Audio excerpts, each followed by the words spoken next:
श्री रामचंद्राय नमो नमः। श्री रामचंद्र अभी मिथिला में पहुँचे हुए हैं, साथ में लक्ष्मण हैं।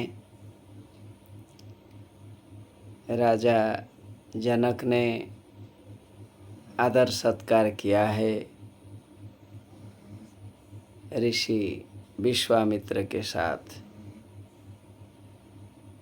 श्री राम एवं श्री लक्ष्मण विराजमान कर रहे हैं। इसी समय श्री माता अर्थात श्री सीता देवी का स्वयंवर की घोषणा हुई है। राजा लोगों के द्वारा धनुर्भंग की व्यवस्था हुई है। जो राजा शिव धनुष को प्रत्यचा चढ़ाते हुए या तीर संधान करते हुए उसे तोड़ देगा तो अवश्य वही सीता जी के साथ विवाह बंधन में आबद्ध होगा। सीता माता का विवाह उस योग्य राजकुमार से होगा जो शिव धनुष को उठाकर उससे बाण संधान करने की दक्षता को प्राप्त करेगा। धनुष भंग हो जाना ये तो एक दूसरी बात है, लेकिन तीर संधान करने की शक्ति उनमें होनी चाहिए। यह बात रामायण में कही गई है। किसी किसी जगह परिवर्तन में है, कुछ जोड़ा गया है या कुछ घटाया गया है, वह बात दूसरी है। लेकिन धनुष को भंग करने की व्यवस्था हुई है।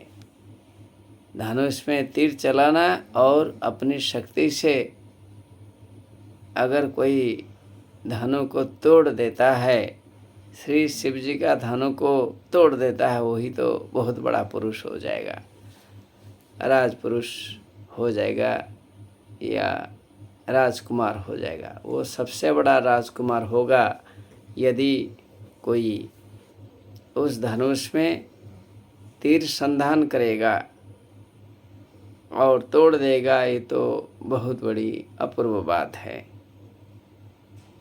और कोई भी राजा उसे उठा नहीं पाया। अंत में श्रेय श्री रामचंद्र को जाता है, जिसने शिव धनुष को बहुत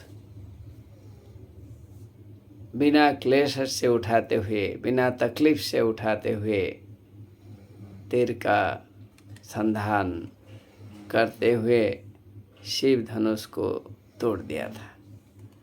तो देखिए, प्रोफेसर डॉक्टर सदाशिव प्रहराज ने कैसे अपनी रचना से सुंदर बनाया है। इस मुहूर्त को कैसे सुंदरता से लिखा है। शिव धनु समुत्थाप्य गुणारोपण पूर्वकं करिष्यति यो भग्नंश सीता पाणिं ग्रहीष्यति। जो शिव धनुष को उठाकर उसमें गुण रोपण करेगा, तीर संधान करेगा और उसे भग्न भी कर देगा।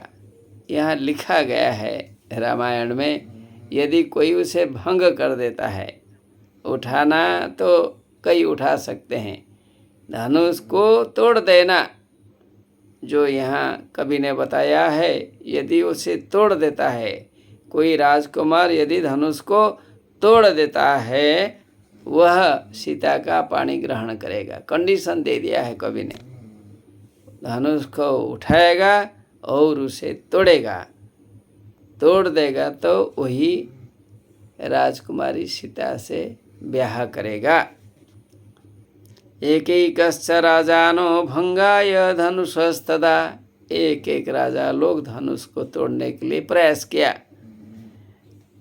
समायातास्तु वै सर्वे नैकोपि सफलः पुनः। जितने लोग आए थे कोई भी सफल नहीं हुआ। सब ने चेष्टा की, सभी लोग व्यर्थ हो गए, असमर्थ रहे शिव धनुष को तोड़ने के लिए। असमर्थास्तु संजाता समागता नृपा यदा। जितने लोग आए थे सब निराश हो गए, दुखी हो गए। All were disappointed. Nobody was able to do this work, to break the bow. दुखं महत्व संजातं महाराजस्य चेतसि। राजा जनक के मन में बहुत दुख हुआ, अरे कोई तो तोड़ नहीं सका।